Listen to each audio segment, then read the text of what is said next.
Yan, so na-claim ko na ang aking package. Buksan na natin.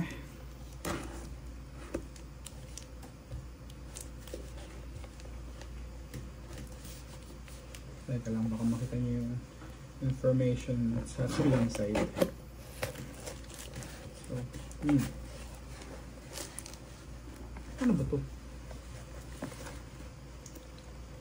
Okay. Ano na siya? Ayan. Bumukas na lang. Medyo siksik siya.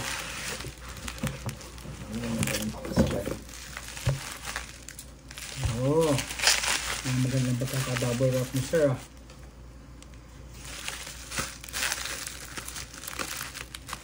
Order ko ito ng 30 years. Bilis lang na-deliver.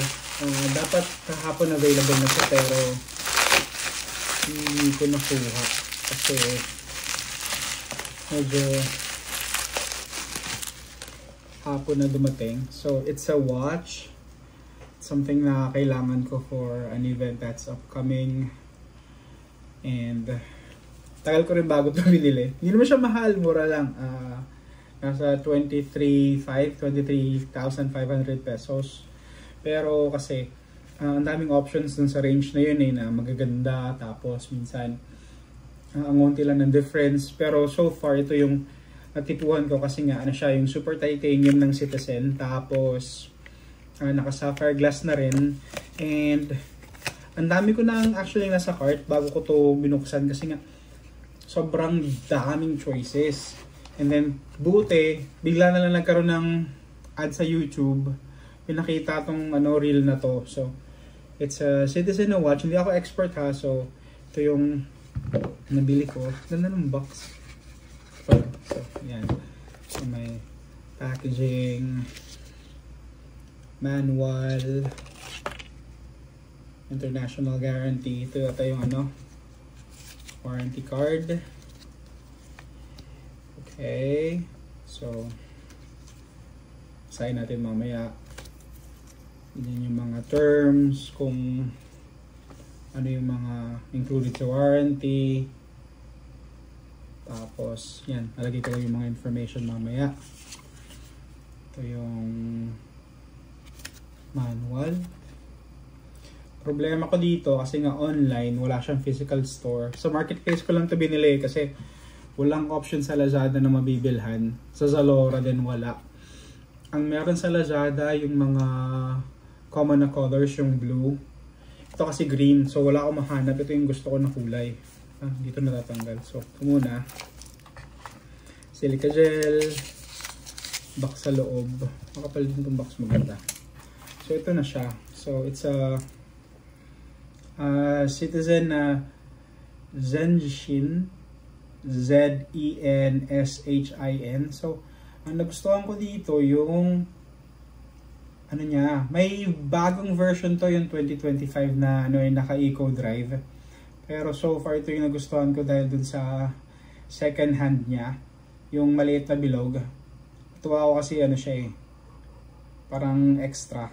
So, kailangan ko lang adjust yung date. So, hindi ko sure kung kasya sa akin. First time ko magsusuot ng watch na ganito kasi nga ang sinusuot ko lang madalas yung yung band, fitness watch, ganon. Tapos nakapagsuot din ako ng watch before na G-Shock, nauso yung G-Shock dati, may nabili din na mga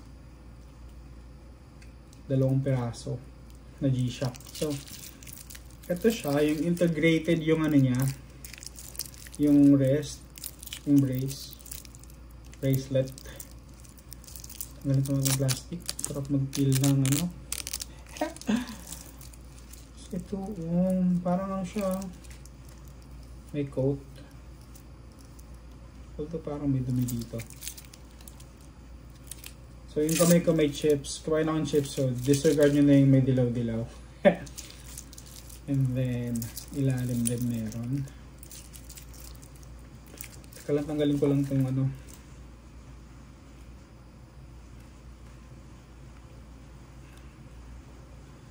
tali. Saglit lang.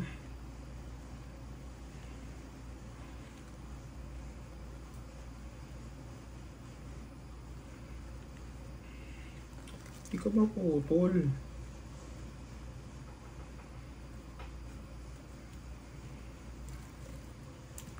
Kamay ako na natanggalin. Basta yan siya. Tapos yung ilalikod niya, exposed. So yan o, nakakatawa. Maalog-alog. Tapos ito, tanggalin ko muna yung plastic sa ilalim. Para maganda yung feel. May defect pala, no? Nagtanggal ko yung plastic. Okay, nandito pala yun. Okay. Ang problema ko dito, pag hindi kasya sa akin, papaservice ko pa, hindi ako familiar sa ganito na watches. First time ko magsusuot. So, hindi ako sure kung anong size ng wrist ko. So, hopefully, sakto naman kasi medyo malaki naman yung wrist ko. Uy! Medyo maluwag. Ayan siya. Okay. Barin kulit. Ang luwag pala. Hindi kaya. Kailangan ko i-adjust kasi yan o, umaalog-alog. Okay. So, titanium to. Super titanium ng Citizen. Ayan. So, hindi ko alam kung nakikita nyo siya. Integrated na bezel. Yung gitna, hindi ko alam kung nakikita nyo. Pero ayan o. May pagka-matte yung mismong dial niya. Hindi siya yung tipong makintab. Kaya ako siya nagustuhan. Ito yung ano yung green. Ang reference nito is ito. NJ018080X. Ayan yung reference niya. Tapos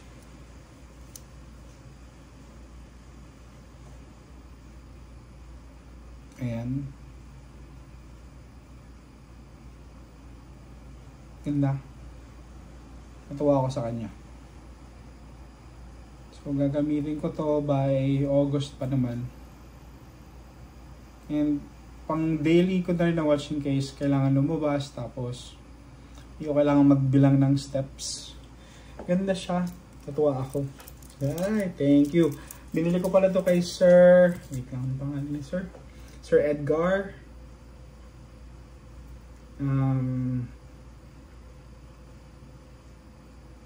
Ed Gerard pala. Ed Gerard sa Marketplace. Ito yung profile niya. Ed Gerard Torres. Madami siyang listings eh. Actually, nung nakita ko yung ano niya, yung una, ang nagustuhan ko mismo yung ano, tawag dyan, yung white. Maganda yung white eh. Tapos, nakita ko bigla tong green. Maganda siya. So, ito yung listing. Ayan. Tapos, medyo nagre-reflect kasi sa watch kaya hindi nyo makita, hindi nyo ma-appreciate yung matte na finishing niya sa ano eh.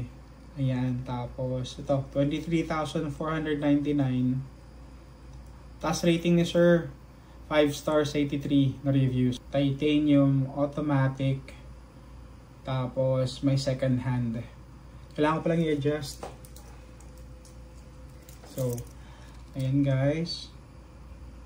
Sobrang happy ko dito sa purchase ko na to.